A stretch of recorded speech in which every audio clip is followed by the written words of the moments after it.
And we're live. And we are live. Well, good evening, everybody. There's nobody out there at the moment. I don't think there is anyway. I But haven't good shared it evening. yet. I haven't shared it yet, Dan. Oh, I have fair to do. enough. Good evening to nobody.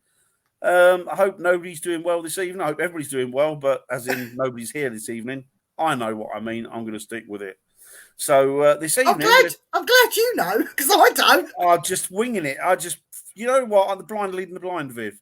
So like most of our shows. So tonight we are talking about a demonic demonic possession even, and do you think it exists? Do you think it's a real thing? Do you think it's so? We're going to be chatting about that this evening, but obviously there's nobody on at the moment. We got one. We got three on. Yeah. So if you guys could let us know if we're sort of reaching you loud and clear by just putting something in the comment section, that would be great if you would please, just to let us know that just hi or hello or Dan, you're good looking this evening, that you always are, and something like that, similar If along you those got lines. dinner down your top, So hi, and Dan, you got dinner down your top. I probably have, haven't I? maybe. And if you can share it out as well for us, that would be great too. This is my shirt tray. Food lands on it, and I just eat it straight off of it. Dan! So the topic this evening is demonic possession, and is it real? Does it happen? Does it exist? I don't know. Lots and lots of different ways of looking at it and coming at it. It's very controversial. It's a very, very controversial one, and I think personally that it's something that happens. Hello there, Bill. I hope you're doing well, my friend. Hi, Bill. You're Hi, gonna like buddy. this. You're gonna like this subject this It's week. right up Bill Street. Hi, Chantel. I hope you're doing well. Hello, gorgeous. The beautiful Chantel is in the house. So we are talking demonic possession tonight. Do we believe it happens? Do we believe it's a thing? I don't know. I've worked with exorcists over the years, and to be honest, the amount of demonic, I believe it happens, but I believe it's so rare that it's one of those things that when it does happen, you'll hear about it. There's a couple that we know. There's the girl. I think she was French, wasn't she? I can't. What was it? Annalise, wasn't it? Annalise. Was that some? I can't think of the girls. Anyway, she was one of them. There was another one. There was an Italian girl, I believe. I think there was a girl in America. But it is very, very rare. It's something I think that happens very, very infrequently. Does it happen? Yes, I believe it does. But as I say, I also believe that it happens very infrequently. And to be honest, I don't see from a demonic perspective, from that kind of, I don't see the point of why they would want to do that. I mean, I don't understand what they would gain from it. What do you think, Viv? I think it does exist, but it happens so infrequently. When I had that very bad extreme haunting case in the Midlands, let's say, and we had to get in a Catholic priest to come and exorcise the house and gardens. And during the talks that we had with him going backwards and forwards before he could come, and because he had to go through his own diocese, the bishop, they had to go through the chain of command right up to Vatican to get permission to do it. And in this time while we were waiting for the yes, I was talking to this father, and he was one of two Catholic exorcist priests in this country. There's only two in England. And he was one of, and he looked about 100 years old, Dan. And I asked him about exorcisms in the UK during his lifetime as a priest and serving the church. And he said, in all his time of being a Catholic exorcist, he's only ever, and that's 30 years, he said, in a lifespan of 30 years working as a priest, he's only ever done one. And he said, and I said, now come on, really? Only one out of 30 years? And he said, yes. He said, what we do is we get the local churches to do all the preliminaries. He said, because 99% of the time, it's people with mental health problems and issues. Yeah. He said, but there was this one case that really wasn't. And he said, he nearly took his life twice. It wasn't him doing it. It was whatever was in him. And he said, and the last time I saw him, he was on the verge of doing something very stupid, and we managed to eradicate it and get rid of it. He said, but this exorcism took months. He said the one exorcism, he was working at that one exorcism over a period of 8 months. He said, so it's not an overnight thing that you see as in the films and everything. No, he said it's a gradual thing over months. It can take years as well, can't it? And apparently, if they do it too quick, if it's done too quick, it can result in somebody passing over, can't it? It can result in them becoming very, very ill or passing. Yeah, what Bill says to me, possessions can be real, but sometimes it is said to be, but is not. Yeah, agree with that. Hi, Kelly. Hope you're doing well. Very good, thank you, Kelly. Hope you're the same. I know. He's had a haircut and a wash. I've had a haircut and a wash, yeah. You've got a bit of the sun though, Dan. That's me Spanish blood days. Spanish blood? My great grandmother was a Spaniardo. Oh, was she? Mm. So when I was about 11 years old, I was in India, in New Delhi, with my father. Good. And in India, it's either you're rich or you're poor. And there was a group of people, a group of men, all getting excited and screaming and shouting and like what they're like. And so I wanted to go and see what all the fuss was about, because I was only a young child, very nosy, still very nosy today. Yeah, exactly. Years. Yeah. And love you too, Parker. Yeah, you got nothing to be sorry about, Jamie. You've had a busy week, mate. So as we walked, I got closer and I could see in between the groups of men, and there was a boy on the floor. And to me, his body was convulsing, it was jumping, and he was fitting and contorting and pulling funny shapes. And I thought it was quite funny, actually. And there was all this froth coming out of his mouth.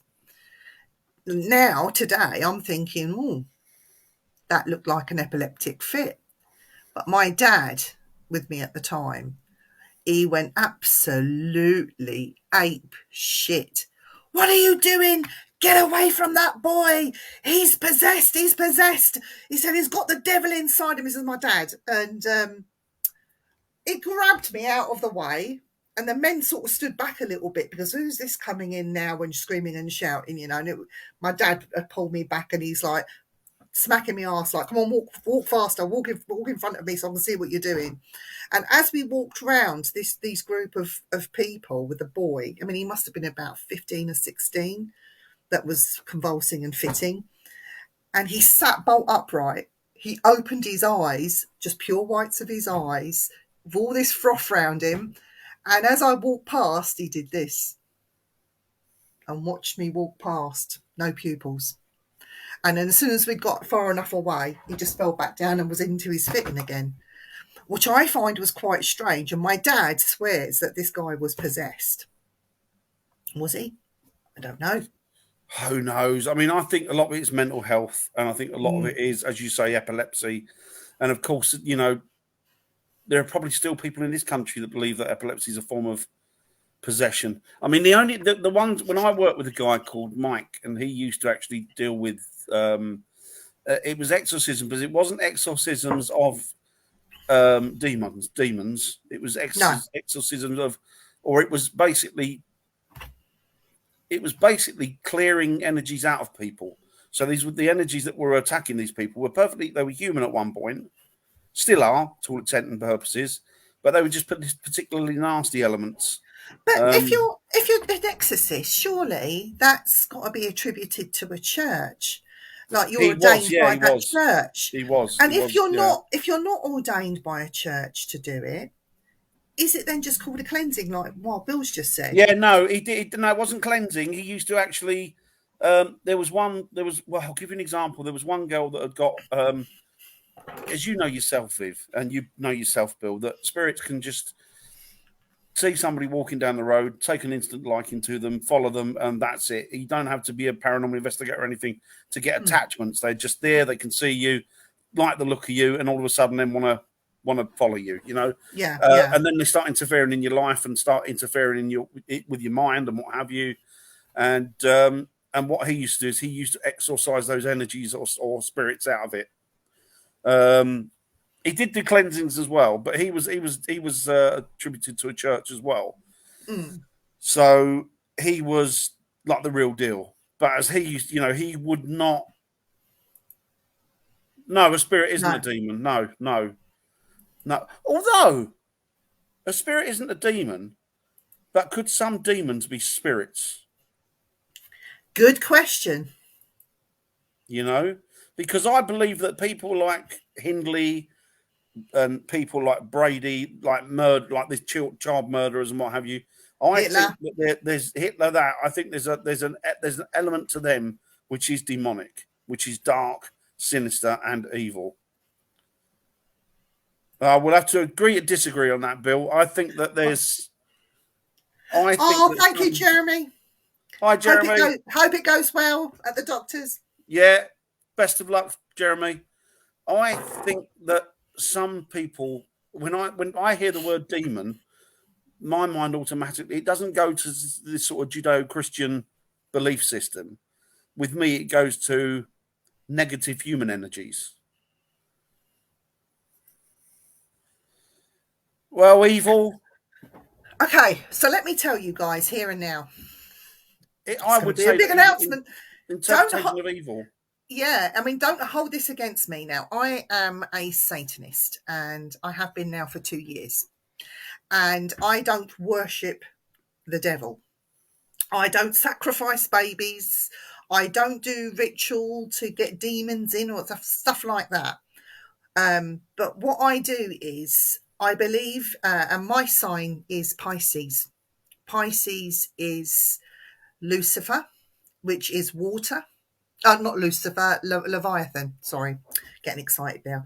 Leviathan. Leviathan is water. Now, the Bible and people will tell you that Leviathan is a demon. No, Leviathan is an element.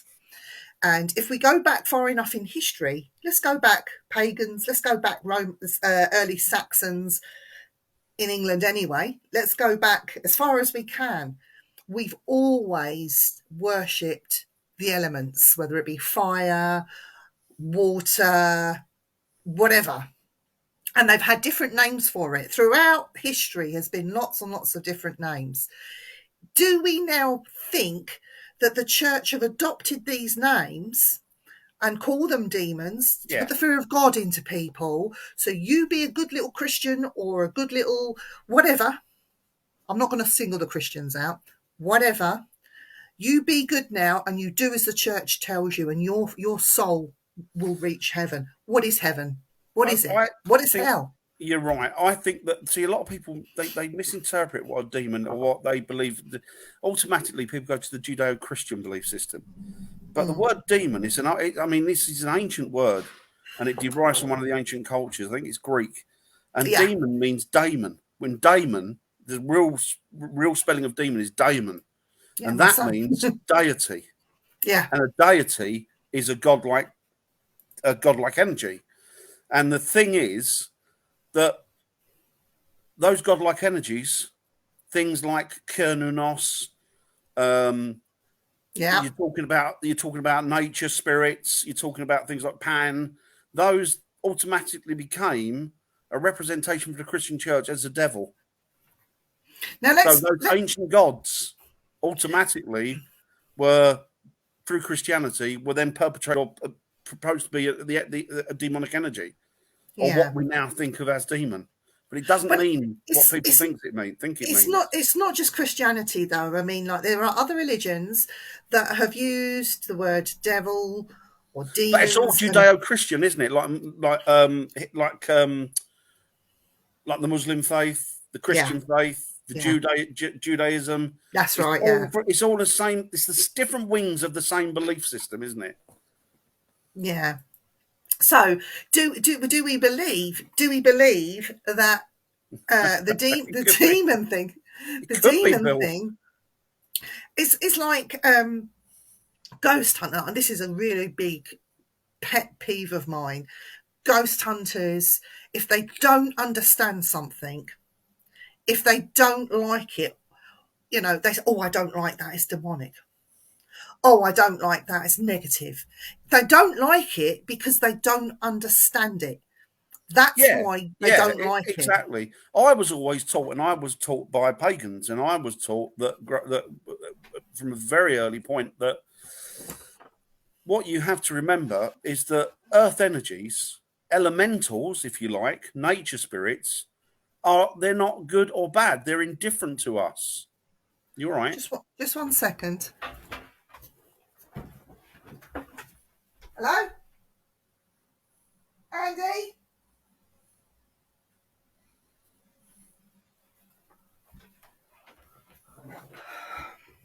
What was that? There's something in the house again. Sorry. Oh, is it there still? Yeah. See, I believe that, or I was told that earth energies, so these, if you like, these nature beings, these elementals, are just indifferent to us. They're neither good nor bad. They're just indifferent to us, and they have to be treated as such and respected as such. That's what I believe, you know. And I also believe that that God is in every aspect of nature. To me, that's where God lies. That's the living being. It's he, she, the energy, whatever it may be. The pure core existence of nature is God. That's where it resides. He, she, them, whatever those, you know. So very pagan. Yeah. Let's talk about you know, the film The Exorcist. We all know and love this film, The Exorcist, that came out in the 70s. Now, we know that the original story, it happened to a boy. And apparently we know this story because one of the Jesuit priests kept a diary.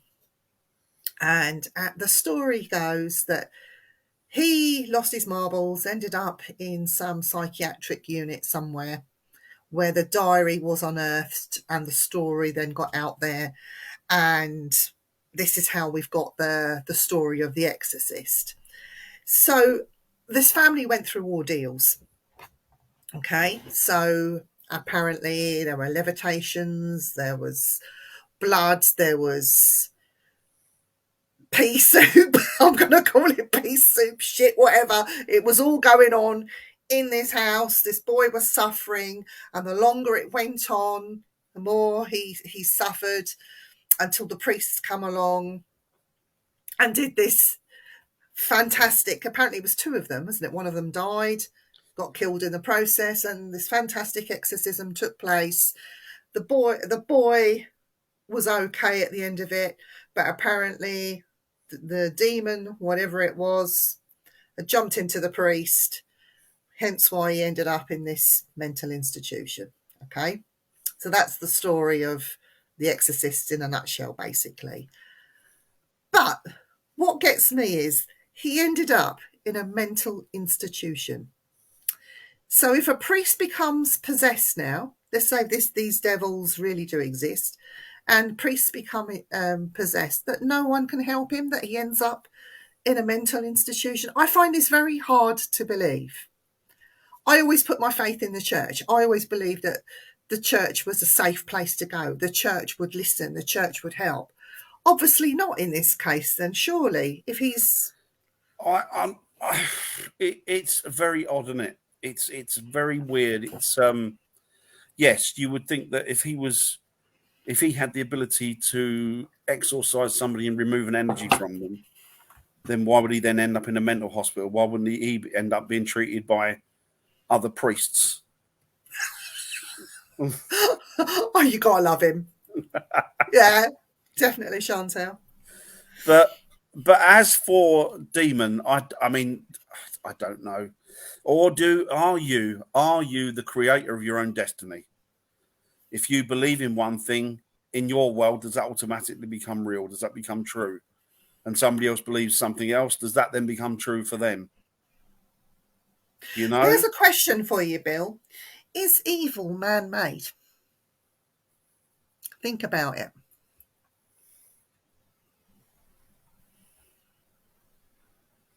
So, Dan, there was a very famous case. I'm going back quite a few hundreds of years now. Of a very famous French case of a girl that while she was laying flowers at a grave of one of her relatives, she got attacked by whatever demons, become possessed, and the family were battling against this great evil. And she was even taken to a big cathedral, or they kept her there for 2 years, didn't they? Strap her down to the altar. Yeah. Is that the one that levitated? They were giving her the host, and people were coming from all over the country to see her, and she ended up dying, basically. Yeah, this thing never left her. And I think she was starved. That's the thing, isn't it? These people have mental illness at that point. And even today, some people still, in parts of the world, mistake mental illness for a demonic possession, or what they believe is a demonic possession. So is it that's killing them? Or is it the fact that they've been so badly treated and not looked after at all, to the point of complete neglect in the hands of whoever, that they're passing because of that? You know, it's like, I mean, it's an odd one. I mean, it's odd, isn't it? With demons, I do honestly think, but this is, I'm not saying I'm right. Yeah. But for me, I think that when somebody says demon to me, I automatically go to somebody who was human but is an evil bugger. Bugger, yeah. Who's done the worst things in the world, he or she. That is a representation for me. And that's a representation of evil. Here's a scenario. I come from Bedfont in Middlesex, and my next door neighbour, and I know the family won't mind me saying this, my next door neighbour, but they were called the Moores, and Dave Moore, God rest his soul, what a lovely person. He was married to a lady called Shirley. She's now passed away as well. But I lived next door to them for 30 years, and their kids, like, we grew up together, you know, from really small. We grew up, and I think I only left there 10 years ago when I moved up here. And Dave suffered with paranoid schizophrenia, and it was quite bad. And there would be a trigger. I'm not going to mention what the trigger was, but Dave would start growling, and you would hear him through the walls, you know, oh, Dave's having an episode, and we'd ignore it.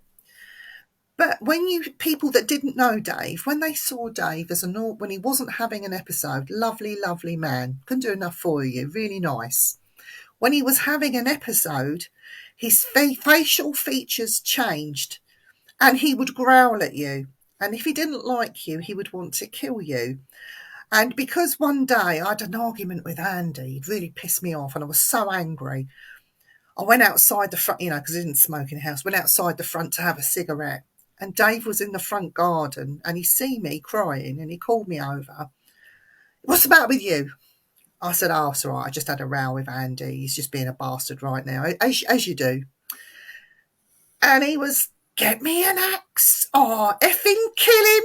I'll kill that bastard. And, you know, he would go into his shed looking for an axe. I mean, he had saws in there, circular saws, chainsaws, all sorts of equipment. But in his own mindset, he was looking for an axe because he wanted to chop Andy's head off with an axe. And if Andy had come out at that point and seen Dave, Dave would have flown at him. But the next day, I walked past the house and Dave was out. All right, Andy, all right, Viv, how you doing? All right. So, completely different person. And it was a different personality that come through that wanted to kill Andy. Yeah. So, is that, now can you, could the church or could people mistake this split personality thing, their actions, what they're doing? I think they're a lot more on the ball today, Viv. I think the thing is, like, priests now are almost they're psychologists. I think they have to be now. I think they can't. It's more than they dare do now to just jump the gun and assume that somebody's actually possessed. Obviously, different parts of the world still 300 or 400 years behind the rest of us. I hope it's nice in Istanbul, Bill. Yeah, don't forget the suntan lotion. Yeah, it's a weird one, isn't it? There's hiya, William. There's an awful lot of mental illness in the world, sadly. Yeah, and I think that is probably is that the evil the first port of call, I would think, for anything like demonic or what have you. I don't know. Do you think that demons mostly exist in Hollywood, Dan? Yeah, I think they do. And I don't think that the representation we've got of them is obviously it's concocted by the church, isn't it? Yeah. So they're going to want to. It's a fear factor, isn't it? It's a way of keeping people under control and keeping the sheep penned and making sure that nobody. Do you know what? Wild Bill, it's just you control. Wild Bill is just too goddamn hardcore for me. Yeah, but he's from Atlanta, and you need to kill all those zombies that are out there in Atlanta. I mean, is that a machete, Wild Bill, or are you just pleased to see me? Bless him. Yeah, yes. You're right. They do exactly. Bill, I will say one thing though. Ed and Lorraine Warren. Don't get me started on them. No, we are going to discuss them because I think they haven't helped this situation. They've absolutely not helped it. No, but I will say that this doll, Annabelle, people go on about how dangerous it is. It's demonic. You touch it, you're going to die. Blah, blah, blah, blah, blah. Zach Bagans, thank you very much, because he did what I've always wanted to do. Go and see that bloody doll, get it out of the case and touch it. Love him or hate him, he's done the world a favour, because he's proved the Warrens, just in that one action, that they're the biggest frauds going. Yeah, I've never been a big fan of them. I mean, Zach Bagans, he's bad enough, but he did do us a favour. Yeah. I mean, to be fair to Lorraine Warren, I don't know. I mean, she seemed, from what I've seen of her, nice people. She seemed like quite a sweet lady. Yeah. But I do think there was more of the like a lot of them. I think it's not just them. It's like a lot of them. It's more theatrical, isn't it, than anything else. Mm. I get it. I get it. They've got to make money. I get that. They have got that nicer side where they do go out and they have helped people. I get that as well. Yeah, she seemed like a really sweet lady, to be fair. And he did as well, to be fair. But I don't like this. Don't touch this. Don't do that. It's money making. Oh yeah, definitely. I mean, I've seen lots of these possessed items, and I've been around them, and I've never seen anything untoward about them. No. Yeah, that's exactly right. Oh, the ones I hate because they're just... Yeah, but what William said is right. What William said is absolutely right about the extensive evaluations and what have you. But you know what, Bill? Yours is more interesting. We've seen some yours of is it. Probably real though, Bill. His is worth more money. But you know what really gets me though, Dan, is people of today. Now, we're not living in dark ages anymore, okay? No. Whether you're a Catholic, some people are, Viv. Some people are though, aren't they? Some people are still living in the back of beyond. But whether you're a Buddhist, a Catholic, you study the Jewish faith or Islamic, it doesn't matter what you are. No, it doesn't. We're not stupid. We've all sort of progressed and evolved and we've moved on. And yet there's people out there that still, they don't understand something, they don't like it. Demon! I really want to go and slap these people in the face with a real demon. Obviously, we can't. Because I think, unfortunately, most people tend to be bigots. Oh, damn. I think that's the problem. If it doesn't fit with their way of thinking, then automatically it's untoward, not to be trusted. It's evil. rather than sitting down and thinking about it logically and looking at it from another perspective, they don't. They just automatically get on the defense. And you see it not just in the paranormal, you see it right the way throughout life, don't you? Mm. If it's not quite what you think should be right, then it should be destroyed. You know, to hell with anybody else's personal opinion on something. Yeah. And that's what, and unfortunately, until the human race can change their attitudes or change that attitude, then nothing's going to come right. Do you think sometimes, you know, in certain countries, Dan, that if they need medical assistance of any kind, that they have to pay for it and it's quite expensive? So do you think in these countries it's easier to blame a demon, start that ball rolling with investigators, get media attention, people will then pay to come, that's your medical bill paid for, so you can get the help that you want. But in the meantime, they're going to have to play act at this, that and the other. Oh yeah, this happened. Go through those processes to get the people in, to bring the money in, to be able to pay for the medical bill that they wanted in the first place. Yeah. Do you think there's some of that in it today, do you think? Oh, the world's full of charlatans, Viv, isn't it? It's full of make a buck quick and to hell with the rest of the human race. You know, it's I don't know. I'll be honest with you. I've been dismayed with the human race. Oh, I'm going to get it back again, William. What's different? Back again, William. Chantel, it's this that's gone. I didn't even notice, Dan. How bad am I? I shall get it back, William. I shall. Yeah, and I've been dismayed with the human race lately, which is why I've spent quite a lot of time off of social media and stuff. They've just been getting me down, really. I can't believe. I know I'm going on a rant about something, but I just can't believe the amount of negativity and nastiness in people. Not everybody. There's a lot of lovely people out there, and I would say most people are lovely, but it's that section that they drive me mad.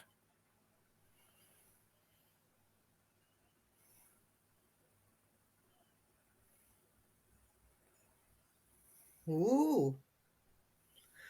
William, one day we'll meet up and you can get inside my head, because I don't understand myself, honestly. It'd be fun. I don't think anybody does. I don't think anybody's got a handle on their own, on themselves. I think everybody's confused. The more you think about yourself, the more confused you become. Well, it does with me. The more I think about me, the more confused I get. The more I think about you, the more I get confused. The more everybody thinks about me. That's why people try not to think about me. Oh, we think about you. I would advise against it. No. No. Back to like Robin said, Salem witch trials is exactly the same thing, isn't it? Somebody doesn't fit the criteria, hang them. Yeah. And again, they went on the word of children. So are you, Kelly. Children that are not even yet, their mind, they're not properly developed, and yet they took the word of children. The innocent are not always. This annoys me when they say children are innocent. They're not. No. They're little gits. Sneaky children. As anything. Do you know what? This is how bad children are. My youngest son, when he was in nursery school, there was a radio show on BBC Radio 1, and this particular presenter did a little funny thing where he said his name was Martok and he was the son of Satan and his number was 666 and he lived in hellfire. So one of my friends, who's now passed away, God rest his soul, he taught this to Damon, and Damon was 4 years old, and I got called to the nursery because my son refused to answer the register. When they said Damon, he refused to answer the register. And when the teacher made Damon stand up and say, "Why won't you answer the register?" he put his hand on his hips and he said, "My name is Martok." And he repeated it word for word. And so when she was calling the register, she had to change Damon to Martok for a couple of days. And she had enough of it. But she called me into the school. She said, "Your son will only answer to Martok. He tells me that his father is Satan and his number is 666 and he comes from hellfire." What Bill just said is absolutely right. Yeah, we didn't absolutely do that. Right. No, the Bill, the last one down, Viv. All right. 616. Yeah. That's actually the number. Yeah. So children. My point is that children have got this fanciful imagination. They don't even realise or understand what they're saying. And they think that because people are giving them attention, that it's the right thing to do and keep up with this fairy tale, and I just heard Damon got a good idea when he got home. Don't you mean Martok got a smack when he got home?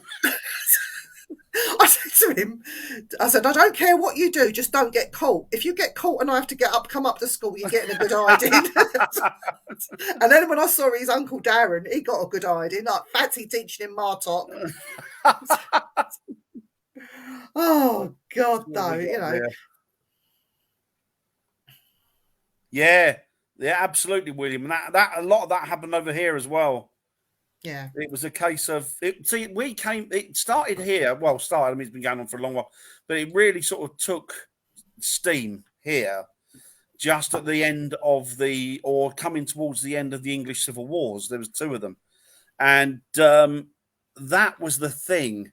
The thing is that a lot of people that had fell foul of each other, say one was a royalist or one was a what have you, one was a royalist or one was a roundhead or a parliamentarian, they'd automatically accuse each other with no foundation, but an accusation was enough. So that could then get you thrown off of your lands, and it can get you hanged and all sorts of things.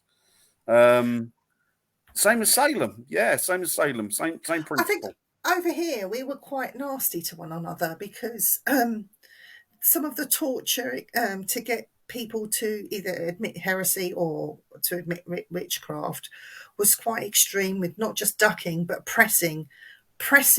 In England alone killed so many people. And the walking. The walking was disgusting. Horrendous. Not letting someone sleep. So they'd have people 24 hours. They'd keep you in a room, and there'd be 2 guards, and they'd grab an arm each, and they'd walk you up and down, up and down, up and down, up and down. And then when their shift was over, another 2 guards came in, up and down, up and down, up and down. And they would keep that going until the person broke. Anybody's going to admit to it, aren't they, just to get out of that punishment? Yeah, and you know what? It was huge money making. It was. Well, for one person in England, self-appointed. He appointed himself Witchfinder General. But again, like he would say, and the demonology in the Book of Demonology by King James I always said that the witches were doing the devil's work, or they suckled on the teats of the devil, or something. Yeah. Again, using devils. A mole would be considered a teat. So if somebody had a mole on them somewhere, that would be where the familiar sort of suckled from, or the demon suckled from. What a load of... And this was the foundation of this was with the church. I know. That was the thing. That was the thing, All those innocent people that went to their graves for being really, just midwives. Yeah. Or people that just work with herbs and made medicine. In the Middle East, though, Dan, they had these beautiful temples. The temple of Beelzebub is in ruins. Did get to see it, and it was stunning. And they used to Beelzebub was not bad. Beelzebub was good. I think it's the god of fertility or something or other. They would bring stuff, and he was a deity to be rejoiced. And today, if you mention that name, it's a devil. Yeah, it's amazing, isn't it?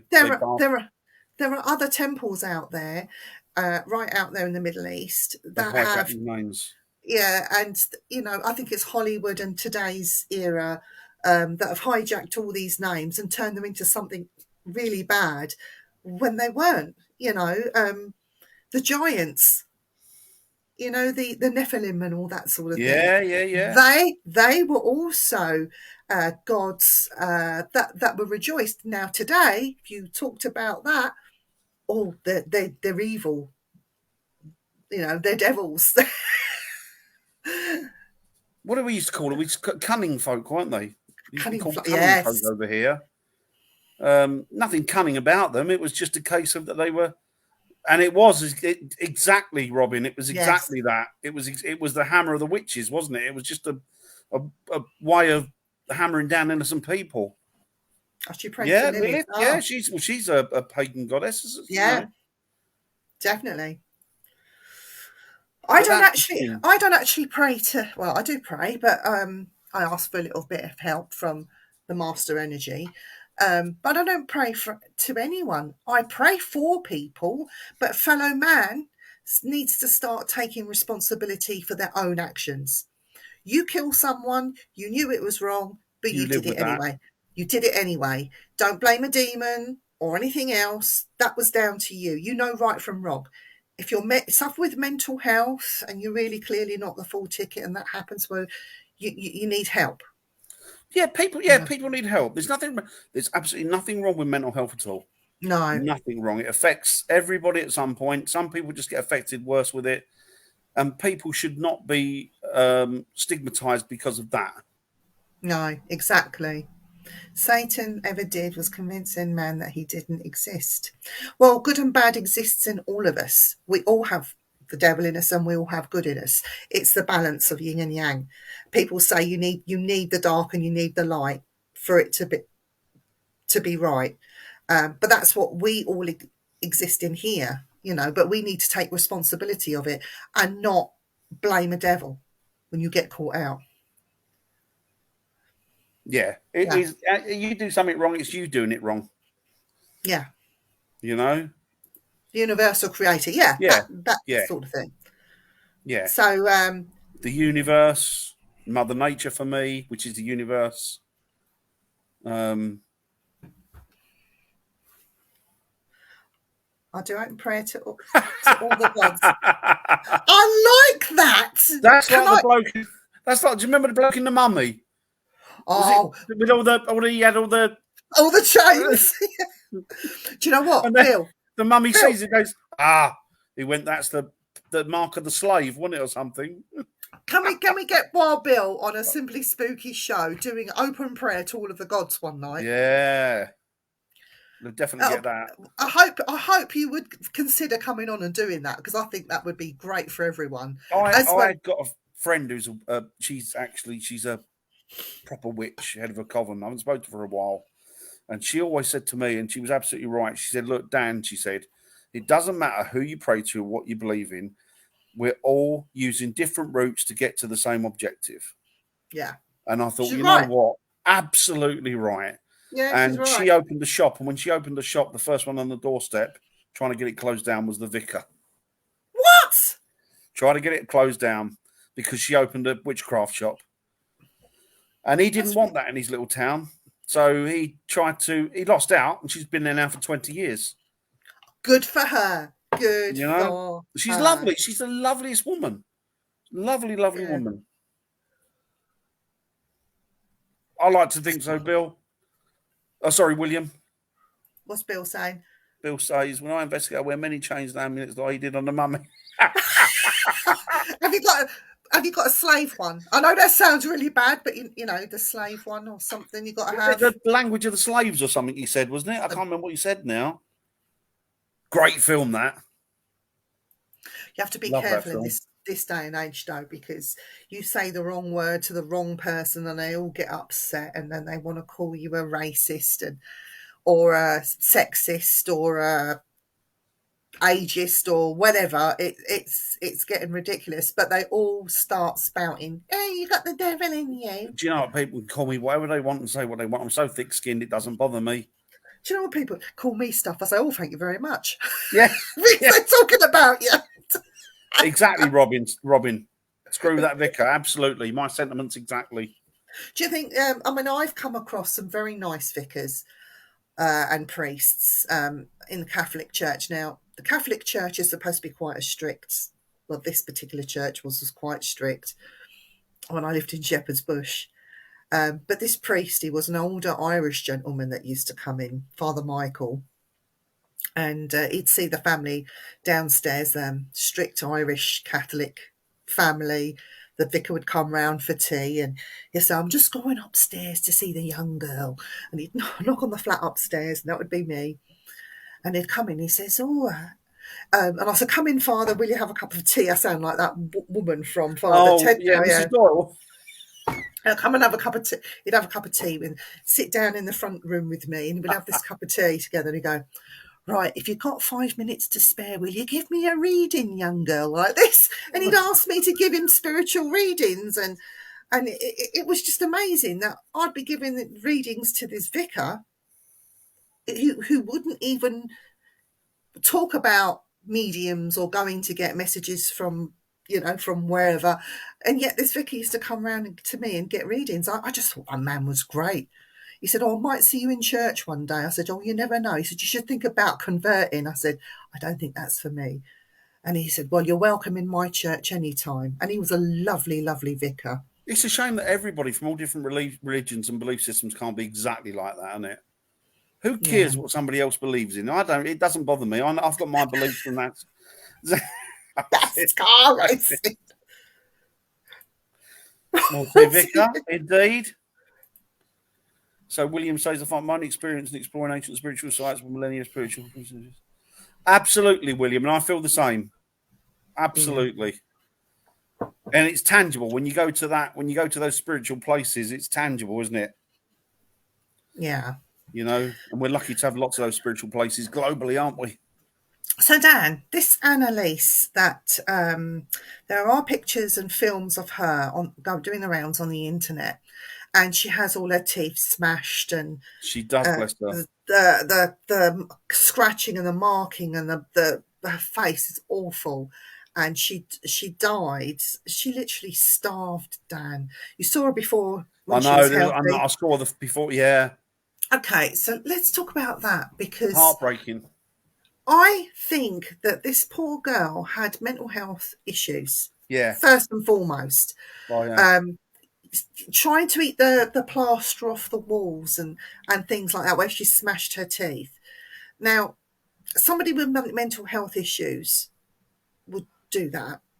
Yeah. That's the first thing you would think, wouldn't it? Starving yourself and eating, was it cockroaches and spiders and shit she was eating instead? Again, somebody with mental health issues, she should have been taken to a hospital and treated there. But the family left it go on and on and on, because they put the faith in the church that she was possessed, that she was this, that and the other. They whisked her off, didn't they? They whisked her away from all kind of medical treatment and what have you. So she was kept purely and simply by the church. We'll do that when we come and see you. I'll bring tea with me. We'll see, Vicar. But no, I just think that they let that go on for too long, though, Dan. And is it because? And I think the family was so drawn in and quite. I'm going to use this word. I know people don't like it, but the family were a bit retarded for letting that go on for as long as they did. They were the ones that should be held responsible for her death, not the demon that they claimed she had in her. The first person you go to is a mental health unit, isn't it, or a doctor? With that kind of thing, that's the first port of call, isn't it, to go and see a doctor? Yeah. Because you're right. Every aspect of that was screaming that the poor girl had mental health problems. Yeah. And the church latched onto that and just whisked her away, and that was the last. I think anybody more or less. I think, didn't they keep her in that? They kept her somewhere, didn't they? I think they didn't keep her at home, did they? They moved her somewhere, didn't they? But I believe they said that she'd levitated and stuff like that. Well, I don't know. It's funny, that was never caught on film, I don't think. Yeah. Robin says religious freedom is what caused the first settlers to come to America. Absolutely, Robin. Absolutely. Not like Australia, where we sent the convicts over. Yeah. You don't trust them in Australia. They're all crooks. An Australian guy, I had a mate who's Australian, he said to me one day, he said, you POMs. He went, I went, what? He went, you POM. He said, it means property of Mother England. I went, didn't they have that on your jackets when they sent you over there after they He went, yeah. I went, who's the POM then? You're the property of Mother England, not me, mate. That's funny.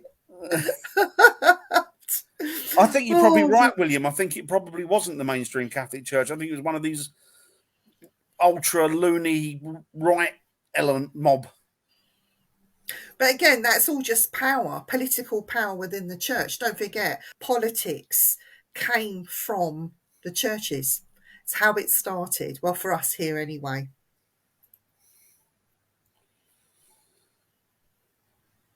To Walla Walla. That's that place, William. Walla Walla, North America. Interesting. Yeah, it's true. But, yeah, so it's very controversial. I do think demons exist maybe within religion, but I don't think they really exist. What is an interpretation of a demon, isn't it? And I think depending on what angle you're coming at it, from a pagan angle, to me, demon, daemon, deity, ancient earth gods, ancient nature spirits, elementals, that's what it sort of conjures up for me. But then somebody from Christian side of it would see something that was, yeah, you like me, Bill. I've got my rosaries up there. I've got rosaries up there. You have got rosaries, haven't you? You say 10 Our Fathers and 2 Hail Marys for that, and may Christ be with you. Yeah, I kind of guess it depends on what angle you're coming at it from, isn't it? If you know, and like I was saying earlier, does your interpretation of it mean that it's real for you? Hiya, Deborah. Does it actually mean that it's real for you? If you believe that it's one thing, you know, they say that you can make your own reality. Is that the same with your belief system? You know, if I believe that, say, for example, that my heaven was full of teddy bears and it was run by teddy bears, you know. Do you know what? I love the way that Robin spells demons, because that's the old-fashioned English way. Yeah, it's right way spelling it. Yeah. Absolutely, proper way of spelling it. Yeah, yeah. I think that they're indifferent to. I think they're just earth energies, elementals, and they're indifferent to whatever goes on. Like I was always taught, and by other pagans, and I think that's it. I think that's it. Really, I don't think there's anything negative about them. I just think they are. And the early Anglo-Saxons were the same as well. I mean, they would say, "Oh, it's so funny, Dan." I was talking to a. But the thing is, Bill, that's coming. Sorry, Viv. That's coming from your perspective, isn't it? Yeah. That's where you're coming from. From my perspective, it's. Or from who was it who said it? From Robin. Robin who said it. From her perspective, it may be different. It's just it all depends on what way you come from. Yeah. It depends. Yeah, and I believe that positive thinking goes a long way. Yeah, exactly, Robin. I think the same. I think your interpretation of whatever you want it to be is going to be, you know. So at the weekend, I met a lady who was a healer, and she was a reenactor for British Anglo-Saxon healers, and we had long discussions about all sorts of things. Basically. Oh yeah. And she was talking about ancient practices of medicine, and she was saying when you got laryngitis and lost your throat. Now, they would believe that the elementals or the woodland creatures, fae folk, if you like, what we call them today, would come and steal your voice. They would steal your voice because they liked the sound of your voice and they wanted your voice. So they would steal it and run off with it. So you're left with laryngitis. And she said that when they got bored with that voice, or when they found a better one, they would throw your voice back and go off and get another one.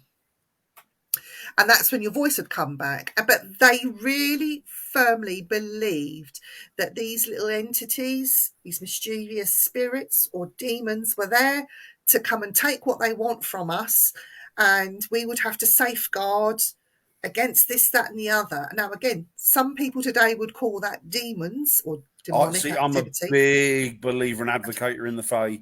Completely Yeah, no one. but other people would call that fae or deities or mischievous spirits. Yeah. But you've got these people on two sides of the fence. But in early Anglo-Saxon times, this was a real thing, that these things would come and steal your voice, or they'd make your chicken go off, or all that sort of thing, because you did a bad deed or did something to upset them. So these bad things would happen to you, but then when they were finished with you because they got bored and moved on to somebody else, you got your your voice back, and your meat was okay and all that sort of thing. So it's interesting. Bill's made a good point. Poltergeist. Now, for me, I would say house brownie. That's a turd. House brownie, which is a little elemental. It's a little member of the Fae. A brownie is a member of the Fae, and the houses have them. Every house has them, I believe. And what they do is they can be particularly mischievous, so they can be dependent on how you treat them. They are real, absolutely, William. They're absolutely real, absolutely. Bacteria, exactly. But that's the thing, isn't it? The thing is that exactly, Bill, brownie, exactly. Dan, is that now? You've just hit on something. The Girl Guide brownies. Yeah. Brownies before your Girl Guides. Is that why they're called brownies? Because they're little, smaller? Yeah. Didn't they used to have like a little badge, like a little pixie badge? Yes. So that's probably where the brownie comes from. Helpful, but piss them off and they go and lose it and they'll smash your house up. Yeah, that's what kids do, or draw all over your walls. But that's what I think. That's what, to me, that's when people say poltergeist. Like, that's your house brownie. You've done something to annoy him. Do you know what I think poltergeist is? I think it's energy that we build up ourselves in here. Yeah. And it's got to go somewhere. Yeah. Which shoots out, and then stuff starts happening. Yeah. And that's your poltergeist. It's not actually a spirit or anything. It's you doing it. I used to do investigations at a property and went there regularly because they were having trouble in this house. Things were getting smashed and what have you. And when I went there, this is neither here nor there, but the guy was a very heavy drinker. The wife became a very heavy drinker, purely and simply, I think, to put up with him. I think it was to drown him out. And what happened was that they used to argue all the time. And I thought, I think that's where this energy is coming from. They're manifesting it with their anger and the sort of vitriol towards each other. And one day they were in the kitchen and they had a massive argument and they heard smash in the cupboard. And they looked at each other, stopped shouting at each other. And when they opened the cupboard, 2 plates on top were fine, the 2 plates at the bottom were fine, but the 8 plates in between were smashed. Ooh. So obviously what happened, it got to a crescendo, the anger had got to boiling point, exploded, and as it's exploded, bang! Bang, yeah. So yeah, you're right. I think it is, a lot of it is pent up negative energy. Exactly, Robin.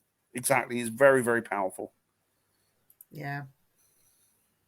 But no, it's quite interesting. And as well, isn't it easier to blame things on a demon than to face things yourself? Well, yeah. Not just demon, ghost, anything. It's easier to, yeah. I mean, you see it yourself, Viv, don't you? That's the first port of call for people, isn't it? If something bad happens.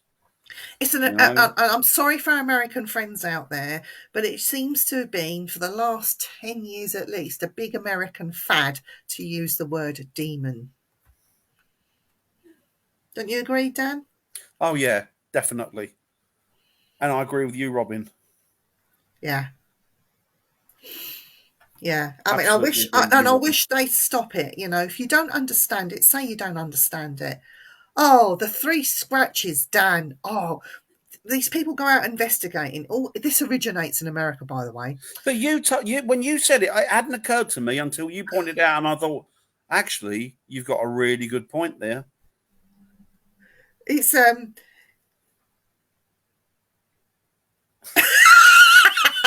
love him. Oh, do you know what? In America, when they get the scratches, and they've got tears and they're going into hysterics. It's over. They're doing it over here now as well. Oh, because they're copying what they're copying. They're copying the TV. On the TV, with these Americans doing it, and it's not just Zach Bagans doing it. It's others. Others are doing it. Yeah, and over here, I mean, a lot of our lot of rear started it as well, didn't they? They were doing it as well. A lot of them were calling it. But they get the scratches, and like not one of them, and yet they're so experienced, such experienced paranormal investigators. Been doing it a lot of years. They've built up their credibility. They're amazing people. But yet none of them realise that you could also have animals in the spirit world, spirit dogs. So pleased to see you when you've walked in that door. What do dogs do when they're alive? When you walk into the house, so excited to see you, jump up, scratch. Yeah, it's true. And it never dawned on me until when you mentioned it, I thought, you know what, you've got a bloody good point there. It would be 3 scratches generally, wouldn't it? You know, it's... Yeah, but they jump on the demon bandwagon. This is what annoys me so much. Yet they're so professional. They're professional media people mind, and yet they jump on that demon bandwagon. It's drama, though, Viv, isn't it? It's going to straight away directly into drama. Oh yeah, Yvette, never let a good opportunity. The screamer, the screamer, the faker. Yeah, she was a screamer. She's. I never understood that. She'd been doing it for years, and she was still screaming. I mean, don't get me wrong. We all jumped and we all go, oh, bloody hell, or what have you. We all had them moments, no matter how long you've been doing it. But she would scream at a fart. Yeah. With the lights on. It's ridiculous. Yeah. You're right there, Bill. Yeah. It is, Robin. It's a good number. I lived at number 3 for 30 years and I had 3 children and married a guy that lived at a number 3. My 13th birthday fell on Friday the 13th. Hi, Andy. How are you doing? Hello, Andy. How are you, sir? What a great photo. I love that picture. I don't know him, by the way. Just in case people are wondering. Yes. I'm eating demon cakes, by the way, in case anybody's wondering. These are Pontefract cakes. I was going to say, those little Pontefract cake things. They're Pontefract cakes. Oh, they're amazing. That are over, not these ones, but they are over 250 years old, created back in 1760. They're amazing Pontefract cakes. Love them. Can you still get them all wound up in... Are they wound up ones? Yes. Amazing. Oh, now I want Pontefract cakes. I was going to get some tomorrow. Well, Pontefract, mate, if you eat too many, though, you end up doing number 2s, the demon poo. They're what you call it, aren't they? They're poltergeist cakes, aren't they? That was poltergeist. That was Pontefract, wasn't it? The poltergeist case. Poltergeist, yeah. They're licorice. They're very soft licorice, William. Oh, they're amazing, though. Hiya, Nick. Hope you're doing well, my friend. Wow, those cakes. They're just... I'll show you. Oh, William. Let's take some over to William when we go. I'm sending crumpets over to William this week. Can we send him some of those as well? Because they're amazing. If you like licorice, you'll love them. Bar Bill says they're nasty. That's nasty. It's demonic, Bill. Demonic cakes. They look nasty, but they taste okay. Oh, yeah. Walker's shortbread cookies are lovely. There's a lot of good food comes from Scotland.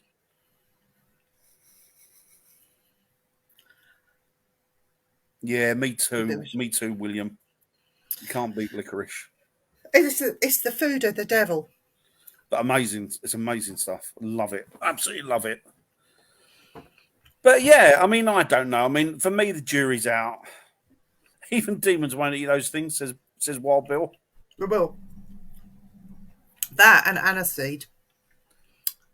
Yeah, William, you're right. Scotland is lovely. Scotland is a beautiful country. It is.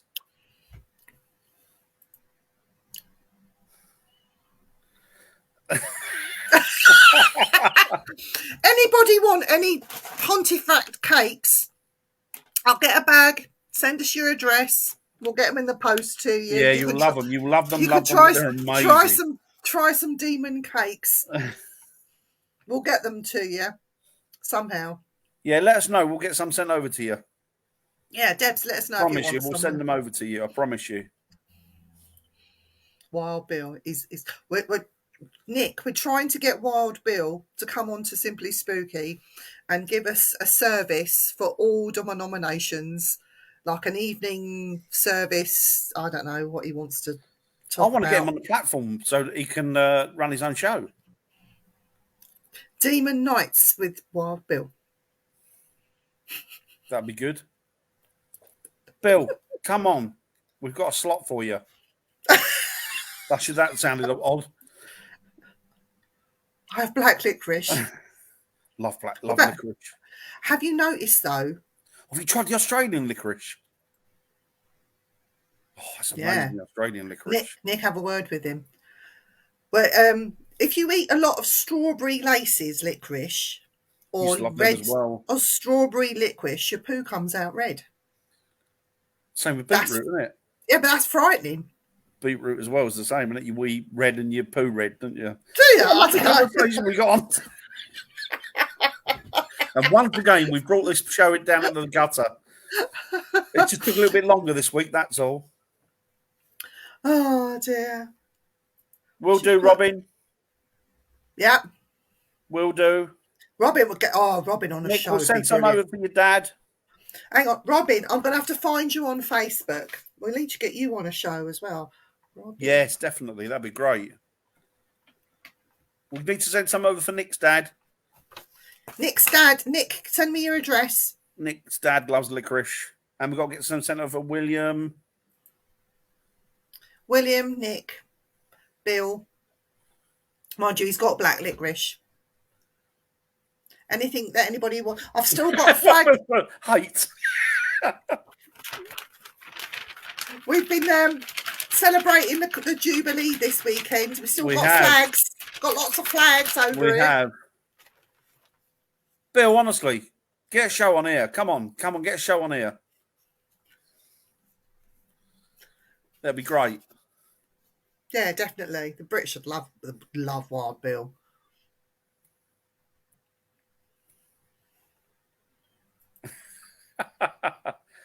I was never that big on it as a kid, but then as I got older, I guess your taste buds change, don't they? You can still do that? Yeah. Do it, Bill. Do it. Dan, message him privately. Yes, I will. I definitely will. Yes, we'd love him on. So demons. Anything else about demons, Dan? It's been good, Nick. It's been good fun. Anything else about demons? I think we've more or less covered it, haven't we? I saw that. It looks like guys been having a lot of fun with the Jubilee. It's been good, Nick. It's been a nice weekend for it as well. Do you know what? I watched and I recorded it because I've got to show it to William. But there was a clip of the Queen sitting having tea with Paddington Bear. I saw it. It's brilliant, isn't it? And he said about offering her a Marmite sandwich from his hat, and she opened her bag and she says, "I've got one here for later." I thought that was so good. It was really, really good. God save the Queen. God save the Queen. I think, but I also think that Prince Charles would make a great king. Oh no! I think he would. Stand him. I think once she's gone, we're knackered. All right, we've got. Let me write this down. Oh, excellent. Okay, Robin, that's brilliant. So it is skeletonkey.witches@gmail.com. Okay. And she is AKA Madam Mayhem. At Gmail. I'm going to have it. Have I got you on Facebook, Robin? I don't know if I have or not. Madam Mayhem. I love that, Madam Mayhem. I think that's great. William Will. I agree. I agree. William, definitely. I'm not keen on his dad. I like his dad, and I like Camilla. My mum used to love his dad, but I can't stand who? Camilla. I like her. I like Camilla. Yeah, I like her. So what your subject is for today? I've got to admit, I actually was a witness to demonic possession 5 years ago.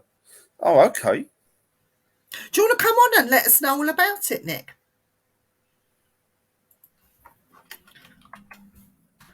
put the StreamYard link in there if you want to come on and talk about it, Nick. We'd love to hear about it. Yeah, definitely. He'll have no hair by the time he's king. It'll all be gone. It will, yeah. He's lost it. I mean, how old is he now? He's only a young fella, isn't he? Mind you, he's probably about 40, isn't he? I thought he was in his 30s. I don't know.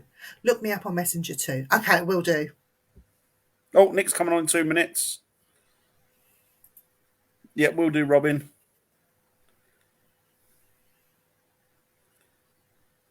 Yeah. Oh, that's me. Well, yeah. If the wind blows, either that or he'll get screwed into the ground. You know his big heroes. We call them the FA Cup handles. We do. Oh, the After Dark is quite cheeky and naughty. That sounds great. Sounds perfect. Ask Madam and Madam After Dark. Oh, that sounds. That sounds good. They sound very good. Yeah, but over here in the, is that? I don't like using that phrase, Madam, because Madam always sounds like you run a brothel.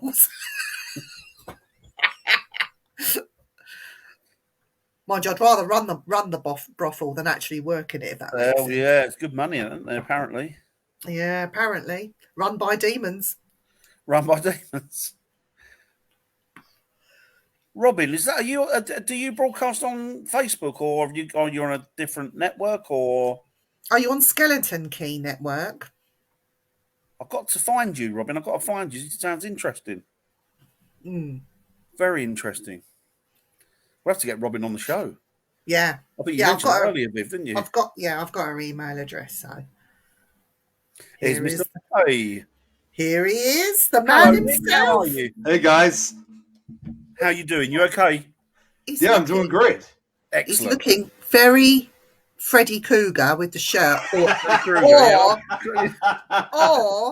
Dennis the Menace. Dennis the Menace. Everyone's been calling me Freddy Krueger today, even when I was at work. All I've got to say is, Nick, where is your Nasher? I don't think I have that available. It's great to see you. Yeah, great to see you guys too. Yes, excellent to see you, Nick. Excellent. You're looking really well. You are. Yeah. I've just been busy for the most part, so I've just been handling myself really well. You look like you've lost weight. Like, have you forgotten to eat or something, or what's going on with you? I've been exercising a lot, so been going on walks, been doing weights. I've started, cutting back on stuff. So it's really been quite a change for me. It's been tough, but it's definitely well worth it, though. He's got good willpower. That's all I can say, is because I couldn't do it. I'm sitting here eating the devil's cakes. Yeah, I saw that. I've got one here, just waiting to go in. Just having a bit of a rest. That's funny.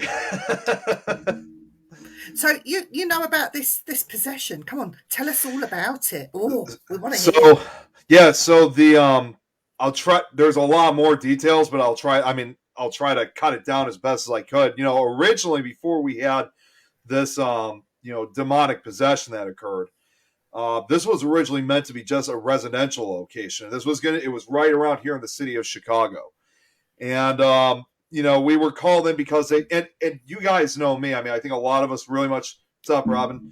A lot of us really much agree that most of us don't really use the term demon very often. Because it's too. You're sensible. That's why. Yeah, it's also too overused for the most part. Yeah, absolutely. And take it easy, Bill. Take care, Bill. Love you, Bill. See you later. Take it easy, Bill. This was one of the rare exceptions, however. So we were called in, and when we first did an investigation of the place, we first realized that we weren't only dealing with one entity in this house, but there were multiple entities in particular. Now, this house that we were at, where all this occurred, we only ever visited that house twice. After the second visit, we never heard from them again. So, we actually did a blessing the second day that we were there, and we knew we didn't really want to think at first that this was demonic, but we knew there was a very negative entity in this house. So we did a whole cleansing around the property, and there was only one more after we cleansed the entire house. Which at one point, by the way, I actually almost got pushed down the stairs. Like I actually felt almost like a hand pushing down as we were heading to the backyard, because this was the only other spot that we could cleanse that whatever this thing was could basically hide in, if you will. But we realized then that, and this is something that we should have told the family this. There were kids there. I mean, these weren't like little kids. These were like teenagers, and like in their teens and 20s. Which on most occasions we usually would tell families to get their kids out of the house for this, but they were all there, and we found out this entity was attached to one of these kids. One of the kids in their 20s. Now, we didn't have any of this planned, so this is why I'm saying I was only a witness to this. But we had him sit in the middle of the backyard, and they started doing like a blessing over him. And I'll never forget this. It's like his eyes closed at first, and then when they came back, it's like they basically went white for a second, and then they came back, and they were like a blackish tint, like nothing that I've ever seen before. And when he didn't really speak, but the times he did speak, it was a lot lower, like a really kind of guttural type noise. And at that point, even I knew this had gone way too far, because none of us are priests or exorcists or anything like that. And it finally came to me how dangerous the situation was becoming. So no one think to slap him and say, "Stop messing around and stand up and behave yourself." Give him a short, sharp shock like your mother would, behave yourself. You've been a very naughty demon. Yeah.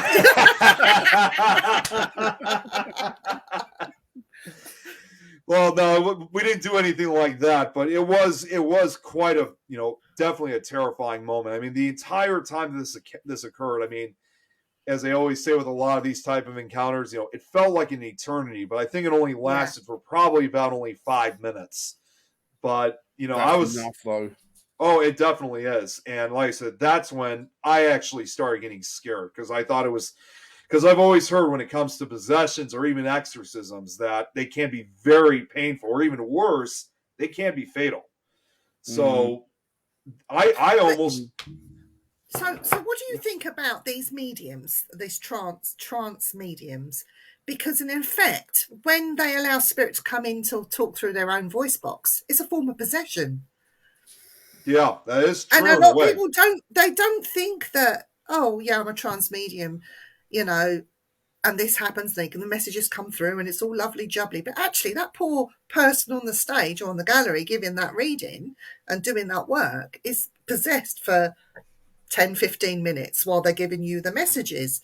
It's the same sort of thing. Only the person that's being possessed in his garden and should have had the slap because it was a very naughty demon. Right. Could it not be the same sort of thing though, Nick, do you think? Only he's not trained? It could be, in a way. I mean, that's a very good question, to be honest. It could be. I would probably put it to both a yes and no in a way. So it's really hard to put a particular, like one particular answer to that question like that. So, but I definitely see where you're coming from. Like when they go through, like, communicating through a spirit box, because yes, technically they are attaching themselves, not necessarily to a person, but to an object, so they can speak through it. Why not being attached to a person like the mediums and use that voice box in that medium, their physical? I mean, obviously, the main difference is one's voluntary, isn't it? Like the medium that allows spirit access to talk through him, and the other one is completely like violation. Yeah, very much. Does that make a significant difference? It very well could, actually. I mean, now I'm thinking about it. Yeah, but it's an interesting subject. It's interesting. Yes, Deborah. This was in Chicago. Of course, I can't. This was actually a residential location, and understandably, I'm not going to say exactly where, but yeah, exactly. So it's for their protection. But yeah, it was here in Chicago though. And Rosie, as I just mentioned, yeah, they can be they can be deadly. Oh, hi, Rosie, by the way. Yeah, good to see you, Rosie. See, the thing that was so I think what was scary about the entire ordeal that we went through was, and we still deal with this issue even to this day, because, you know, we've always heard of, you know, past exorcisms that have occurred and priests have been, you know, arrested for it, especially if that person had died practically. That was probably the scariest thing for me than the actual exorcism itself, because my concern was that if this poor kid didn't make it through this whole thing, we all could have ended up going to prison for murder. Even the family even the family could have gone arrested too, because none of us were qualified or authorized exorcists, like I said. So what we were technically doing was illegal. But then, if you've got permission from the parents, if the parents are there, the parents were there, then you've got consent to be there. So whether you're qualified or not, really, is neither here nor there, is it? Really? Would you not agree, Dan? I'll be honest with you, I'd be stuffed in that situation. I wouldn't know, because that's above my pay grade. Something like that is way above my pay grade. I would not know what to do. I'd get done with the sword. I'd be terrified to start with, because I'd be way beyond slapping that kid and saying, knock yourself sense, knock some sense into you, pull your socks up and wash your face when you get in there. You're a state. That's what I'll tell him. Whereas I'll be going, oh, is that the time? I'm off. Because sometimes that shock is enough to bring people back to reality and sense again, isn't it? That shock. But over in America, you slap someone in the face, they're going to sue you for assault or, you know. Yes, unfortunately. That's just kind of the reality of it. But what they did during this entire, you know, ordeal, which, you know, pretty much became an exorcism at that point, was one of the other folks that we had, she claims she's encountered this entity before, but honestly, I really don't know if that's actually true. I think she might have underestimated a little bit, because I've always heard when it comes to exorcisms that one of the main things to do to get whatever's out of that person's body is reveal, you know, find out what this entity's name is, because in terms of demons, apparently that's not true. Oh, really? Because I was always told that. Is that more Hollywood? Is it? Yeah, I've got the book. I've got the book of. Isn't it? Wasn't it along the lines if you get to know them or they reveal their name, then you end up with the power, don't you, over them or something? That's what I've always heard. Is that demons? I've heard. Demons don't like to be. I've always heard demons don't like to be recognized, and when their names are revealed, it decreases their power. I have the book there, The Catholic Rites of Exorcism, and apparently, leading up to the exorcism, you've got to fast. You've got to give thanks to all the saints, and you've got to do this, and this. And I'm thinking, what? And it's got nothing to do with the name, because there could be many. Right. Well, We Are Legion. That was it, isn't it? Well, it's Legion. Actually, no, it said a different name, which was, and this was the name I was familiar with. It was called Beelzebub, which is because each demon's name does represent the god of fertility. Yeah, well, it also represents one of the 7 deadly sins. So in this case, Beelzebub, he's also the biblical demon of lust, jealousy, and murder. Yeah. So Beelzebub very much Syria, gods, doesn't it? Yeah, Beelzebub in Syria was celebrated to be something lovely and wonderful, and it was a lovely deity. Well, isn't it Lucifer means bringer of light, doesn't it, or light bringer, doesn't it? Yeah. Right. And that's why they pray to the sun, don't they? They say that's. I remember a Luciferian. I used to know a guy who was Luciferian, and he said that his object of prayer was the sun. Exactly. But then people's beliefs, if they believe that and their belief is so strong, then you have to give them that, though, Dan. You can't take that away from them. And to me, it's a religion like anybody else's. It's that he was a nice guy, nothing unusual about him, nice man. I had no reason to dislike him because of, what his belief system was. That's down to him. The ancient idea of going back to Mesopotamia is that if you know the true name of something or someone, you could have power over it. True names were secret. Oh, that's interesting. Interesting. Yeah, definitely. Well, that's something I didn't even know about. Thank you for that. Hmm. Yeah, that is interesting. But I'm just taken away with Nick's shirt. I just think that is Dennis the Menace right there, right in front of us. Oh, that is interesting, William. William says goes back to the idea of speaking, something creates it. That's interesting. Now, I will point this out. The first day that we were, before this whole exorcism took place, we actually did take video of not the exorcism, of the investigation that we had at the house. Now, some people have always asked, how come you never release the footage? Well, it's not because I don't have plans to do so. It was actually filmed by somebody. Well, it was filmed by somebody else. Well, no, I was filming it through someone else's camera. And I did at one point have a chance of, looking back, because while we were kind of taking a break, I decided to kind of look over the video footage. And from what I remember was that it was amazing. We just heard these disembodied voices that were just kind of going on around us. And I felt like these were part and parcel to whatever this haunting was. And really, like I said, this was the first time ever in all my years I've done investigations that I was actually really frightened by what I had witnessed. I would be. I'll be terrified, to be honest with you. That one, Dan, when I was in that house and I was sitting in the kitchen, and this happened in the daytime. Oh my God, Nick, you would never believe that you heard the house crack. The whole house just crack. And then we were sitting in the kitchen drinking tea, and then something fell from the ceiling and hit the floor. Bang. And it sounded like feet hitting the floor. And then you heard them run away. Oh, wow. And the owner of the house, I'm sitting there, and I just looked at her. She said, tell me you heard that. Tell me you heard that. And I said, what did you hear? She said, the house cracked. It fell from the ceiling. She said, and it landed in my kitchen. She said, it's here. It's here. It's in the house. It's in the house. And I had to downplay it. I mean, I was absolutely pooing myself because this thing ran past me.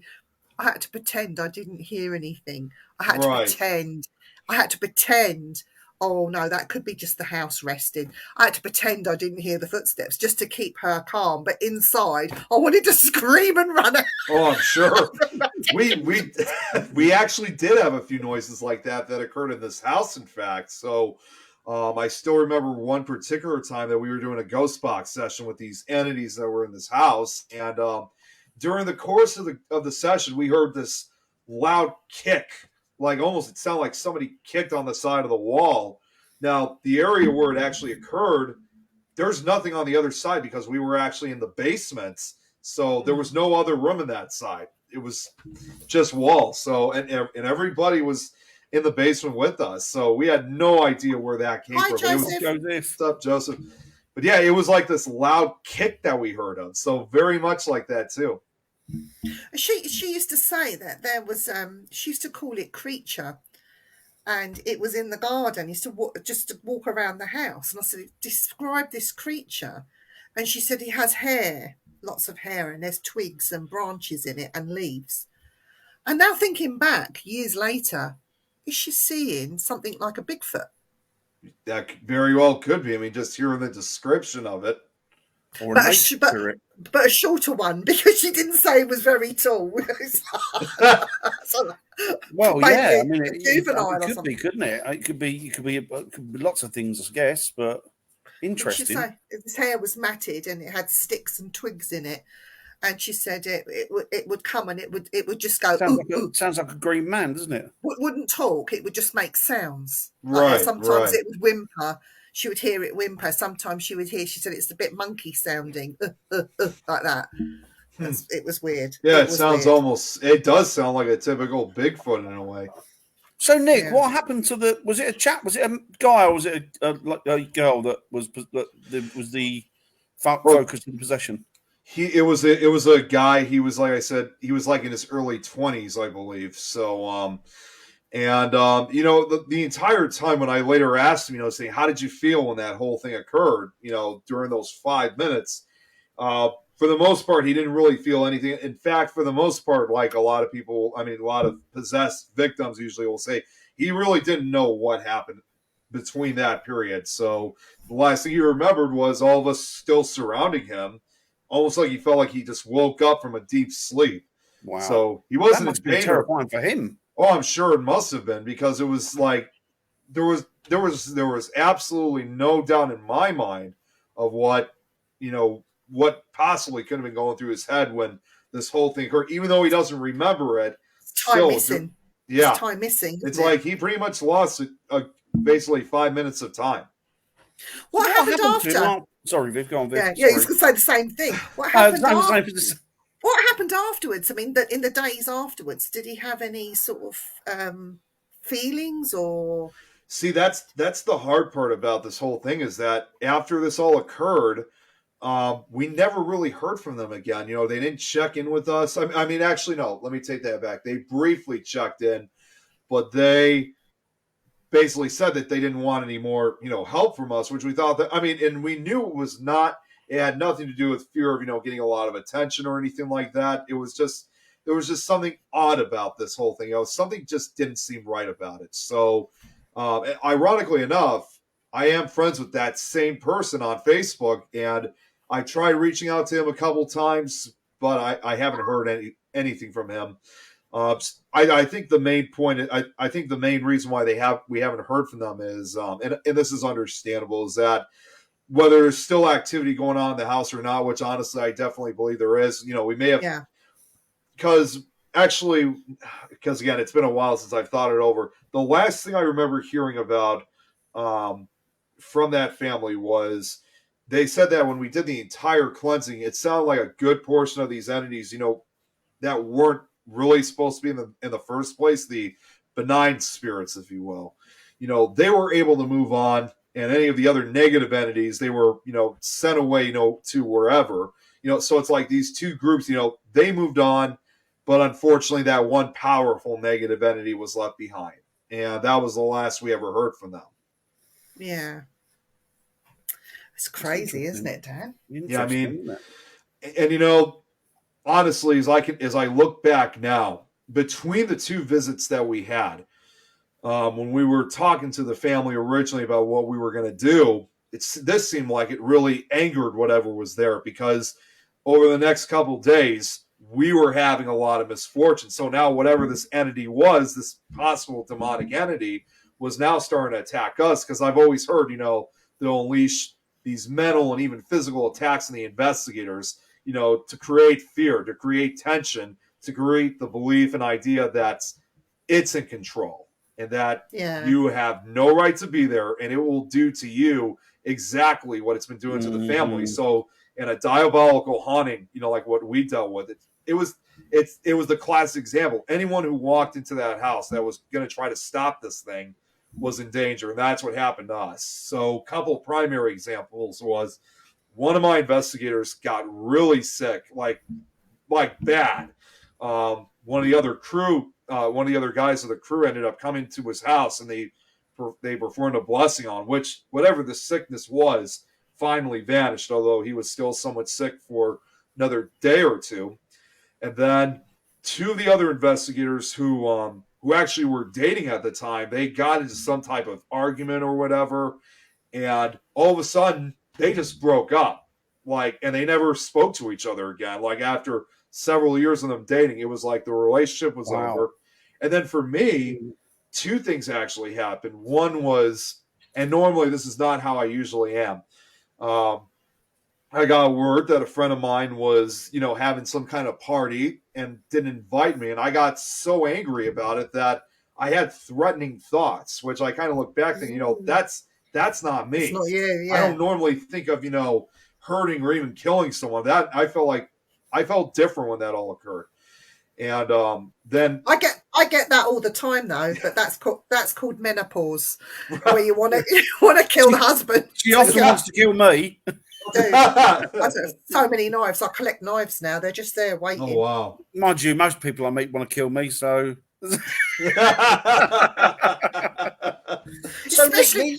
Especially when you tell them, "Can you come forward and just touch me so I know that you're there?" And I'm sitting next to you. Yeah. It's like, no, do not come forward and do not touch him. Okay, touch the other side, not near Vivian. I was going, no, just tell him to stay over there. So yeah, then I'll kill you. Definitely. When you heard these disembodied voices, did you actually hear them real time, or did you hear them back when listening back on EVPs? When I look back at the tape, yes, we didn't actually hear it. I mean, we probably heard a few, like, going on the ghost box, but on the actual video, I think you could hear a lot more. So, was there anything you could pick out that was significant from it, or? We did have, because again, there were some voices that it was just too hard to listen to because some of them were going off at the same time. But there was one particular comment, which was, and this was a, and this is one that we're all familiar with. We've heard in the movies all the time. We did hear a voice saying, "Get out." And we think it might have been that negative entity.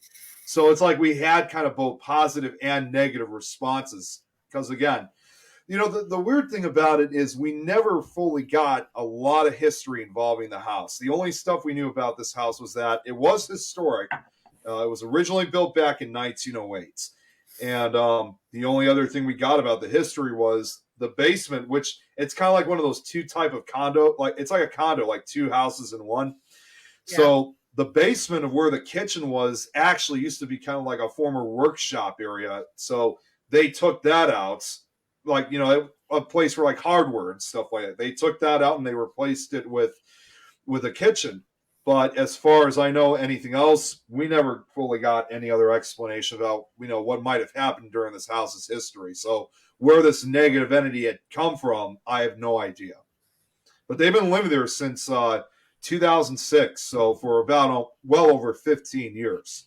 Wow! But you don't know what if anyone's bought Ouija boards in there, whether it's been invited. You don't know whether what was the plan before the house. Well, considering that because we made a whole walkthrough of the house, I'm sure we probably would have seen, you know, in a Ouija board or something like that. We didn't see anything like that in the house. So, but as far as, you know, some of the other stuff that was going on or how it all occurred, that's beyond me. In fact, perhaps one of the disturbing things I remember from that residential location was, and this is going to sound, some people may find this a little bit crazy, although this got me worried, to be honest, was among the things that they've been seeing in this house, mostly the kids, they claim that they had been seeing what they would describe as a walking skeleton in their house. And that got me worried because I thought, are they like witnessing the angel of death?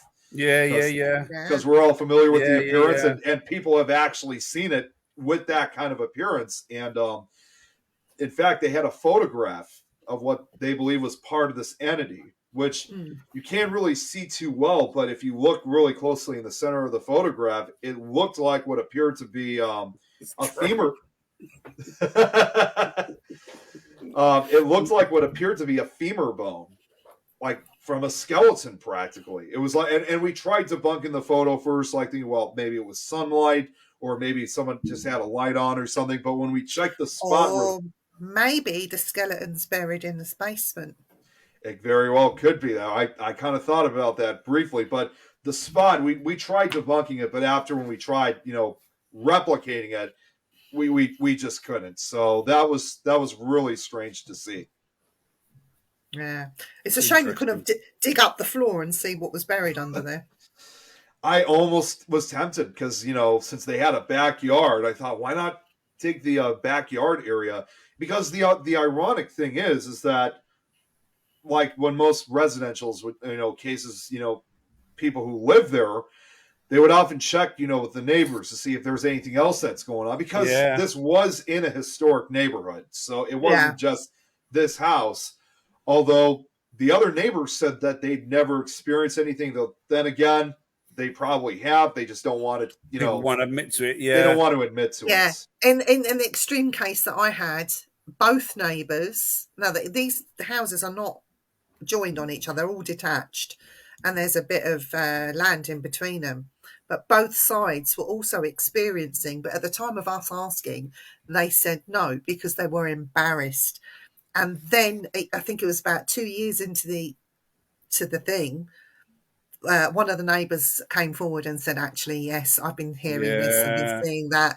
And we said, oh, we can explain that. We know what that is. We, you know, and she was saying, oh, thank God for that, because I thought that I was going mad. And that's why I never said anything to you. We played her back tapes. And she said, I was sitting in my house that night and I could hear exactly the same thing with my own ears. She was like, so Deborah, Clement, how are you, Deborah, again? Was the people who built the house well known or of money? That I'm not sure. We never even found out who built the house to begin with. Although you have to remember, I mean, like for a city like Chicago, we've had a lot of history that's gone on. Yeah. So like, I don't know if this was an area that could have been affected by like the Great Fire of Chicago of 1871. Oh, of course, yes. Yeah, we have that. And then, Chicago also played a particular role in the Civil War. There's a lot of things that could have happened throughout Chicago's history where this, all this activity, which might have explained some of the activity, but like I said, as far as this negative entity, I have no clue where that thing came from. Was Chicago, pardon my ignorance, was Chicago part of the Underground Railroad? Yes, it was. It did help, escape slaves, because even back, prior to the Civil War, Illinois, which was, originally established over 200 years ago in 1818, it was already a free state. Right. Okay. Just wondering about that. That was all. And then you had all the gangsters as well on top of that. Yep, we had Al Capone and that, didn't you? Yeah. Which, by the way, I don't know if you guys know, that gang that Al Capone ran, it's still active today. So, but it's much, much smaller than what it was 100 years ago. I think they say as of 2022, there's probably only about 30 or 40 members of Capone's former gang. But they're nothing compared to what they were. Nick, you should join. You should join, because there's never. I'll tell you for why. Because there's no such thing as a poor gangster. No. Plenty of dead good. My great grandfather came from Chicago. I think I might have said that before, actually. Oh, is that right? Okay. Yeah, he came from Chicago around about the turn of the century, actually, turn of the 20th century. So, yeah, it's interesting. Yeah. But you know what? If you could be possessed by anyone, I'm moving away from the demon thing for a little minute. Wouldn't it be great to be possessed by a gangster? That would be interesting, I have to admit. I'd rather not be can you imagine? Anyone.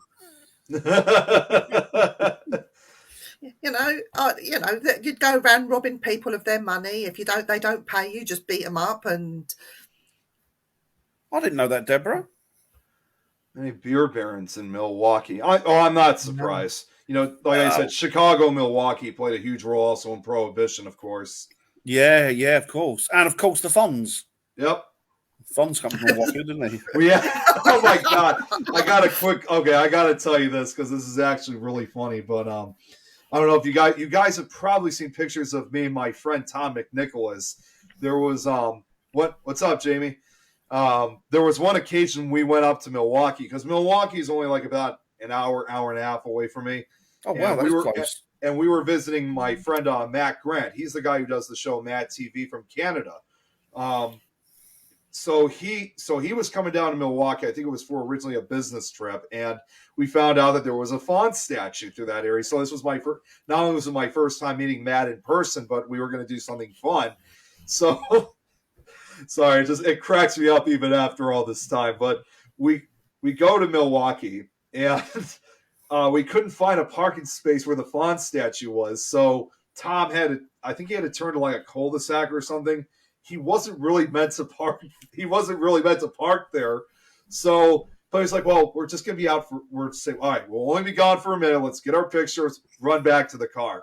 So we go over, we get our pictures, and we were probably there for like, again, maybe 5 minutes or so.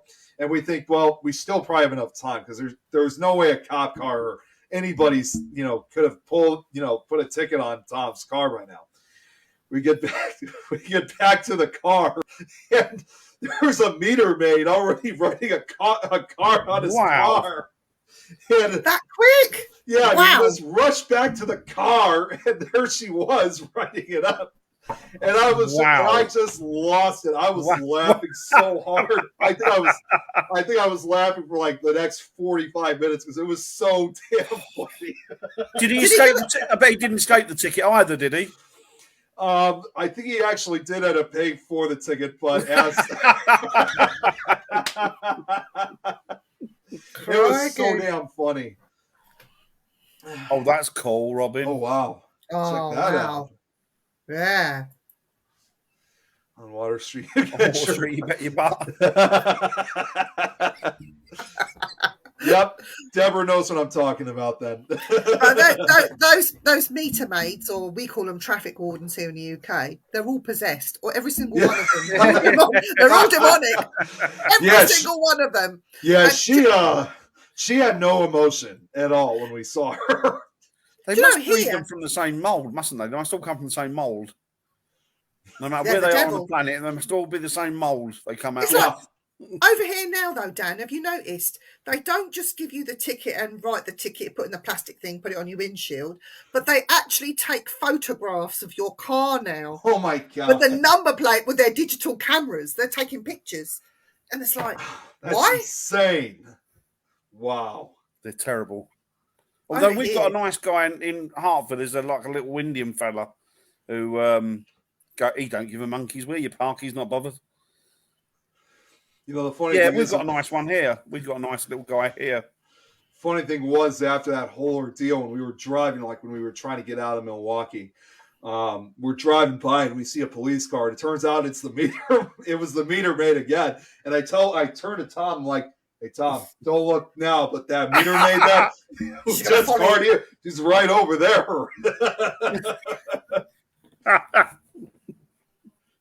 It's crazy. It is crazy. Yeah, that's right, William. They take the photo so you can't say I didn't do it. It's exactly what they take. Yeah.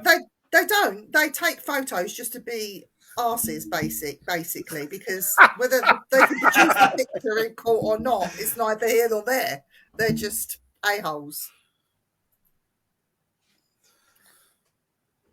There's a beer baron. I could explain what it is, but I think I'm going to let.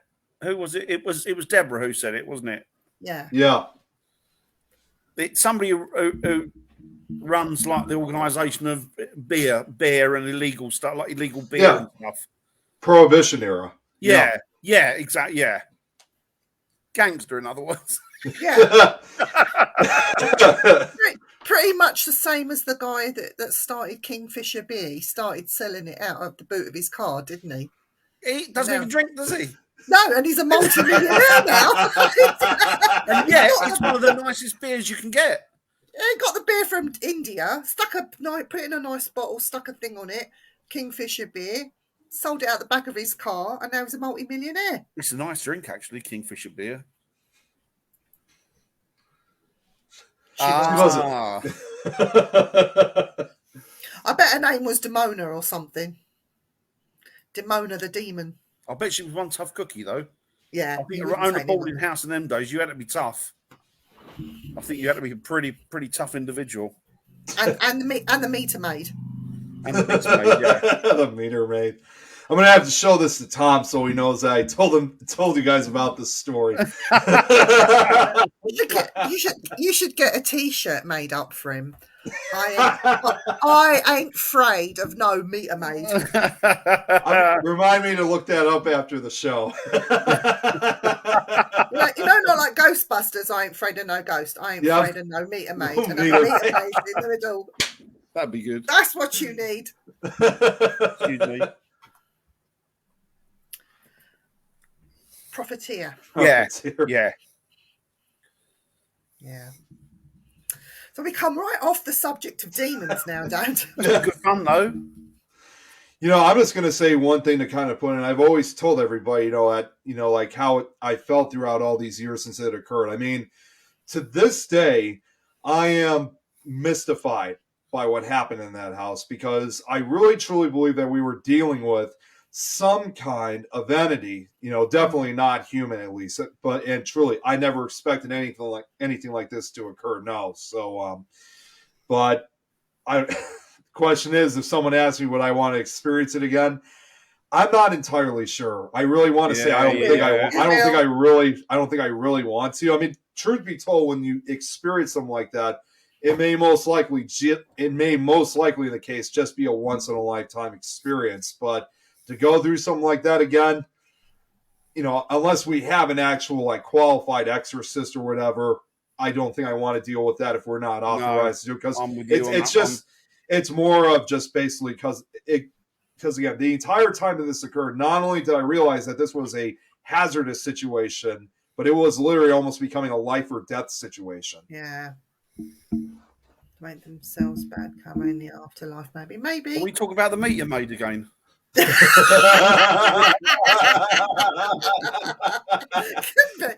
know what? I wonder if that's true. You know, if you don't do good stuff, you come back in the next life as the meter maid.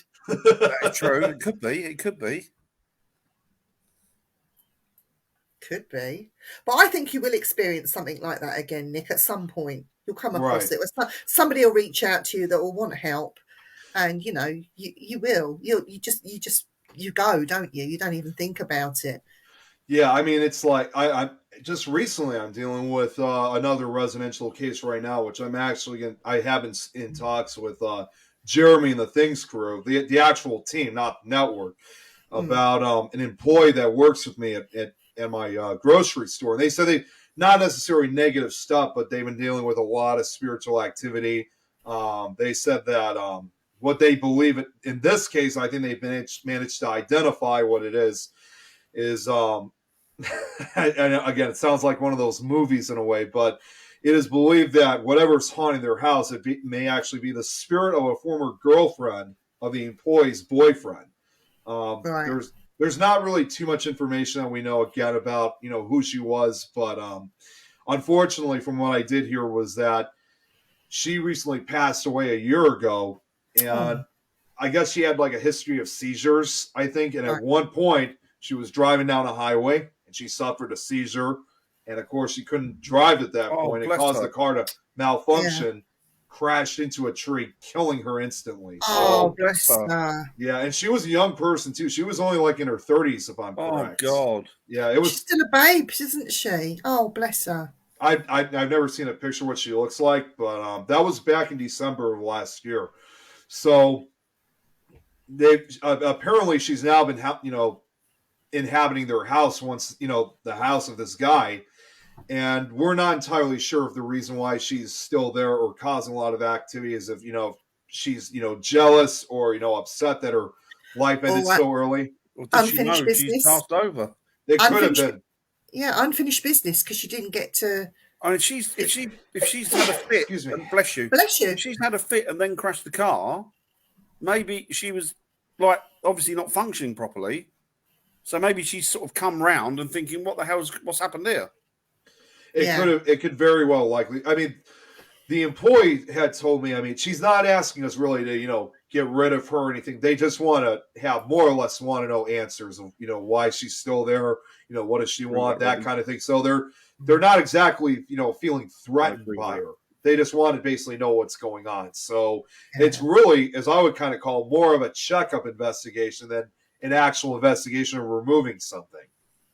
Do you know, Dan and I went to this, I'm going to call it a graveyard. I'm not going to say too much about it, but we witnessed for the first time, they look like what people describe as wraiths.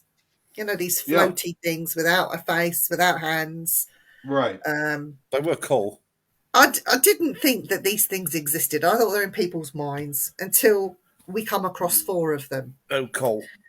And it was the scariest in my lifetime. It's the scariest thing I've ever had to deal with. Now, I'm a medium, or you call it a psychic medium. I saw them in daylight, and they were grey. And Dan said, it's your imagination. Okay, it's my imagination. Leave it at that. But I saw them whiz past me that close that I could have reached out and touched it. Oh, wow. And Dan said, no, it's your imagination. The light's changing now. You know, it's getting dark. Just, you know, calm down. And I said, okay, then. Then I saw it again. He says, I think I saw something then, but I'm not sure. So, and then I saw 4 of them in different places, all standing still, looking at us. And then I started to freak because there was 4. If I'd seen one was 2, stood right by the side of the headstone of the church, right by looking at us. And Dan saying, "Oh, it's all right." And I said, "No, Dan, I don't know what they are. For one, I don't know that they're friendly."